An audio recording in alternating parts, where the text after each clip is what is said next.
June 11. திருத்தூதர் பர்னபா.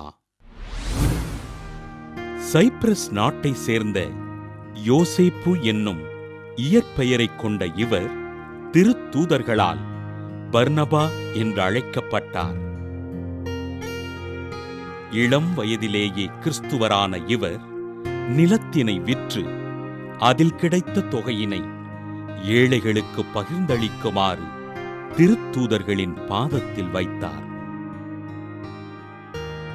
பவுல் மனமாற்றம் பெற்றவுடன் அவரை எருசலேம் அழைத்துச் சென்ற பர்னபா பவுலை திருத்தூதர்களிடம் அறிமுகம் செய்தார். சிரியா, அந்தியோக்கியா பகுதிகளில் இறைப்பணிகளைச் செய்த பர்னபா தன்னோடு பவுலையும் இணைத்துக் கொண்டு இறைப்பணிகளைச் செய்தார். லிக்கவோனியாவிலுள்ள லிஸ்திராவில் இறைப்பணிகளைச் செய்த பர்னபாவும் பவுலும் ஊனமுற்ற ஒருவரை குணமாக்கி மக்களை கடவுளிடம் திரும்புங்கள் என்று அறிவுறுத்தினார்.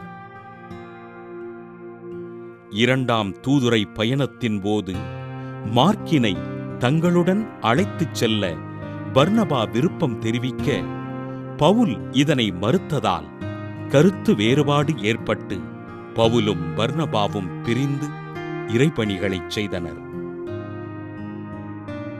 இப்பிரிவு பணி சார்ந்தது மட்டுமே தவிர பகை சார்ந்தது அல்ல என்று மொழிந்த திருத்தூதர் பவுல் கொரிந்தியருக்கு எழுதிய திருமுகத்திலும் கலாத்தியருக்கு எழுதிய திருமுகத்திலும் தன் நண்பரான பர்னபாவினை குறித்து பெருமையோடு பேசுகின்றார். சைப்ரஸ் நாட்டில் இறைப்பணிகளைச் செய்த பர்னபா அந்நகர மக்களால் கல் எறியப்பட்டு கிபி 64ஆம் ஆண்டு மறைசாட்சியாக உயிர் துறந்தார்.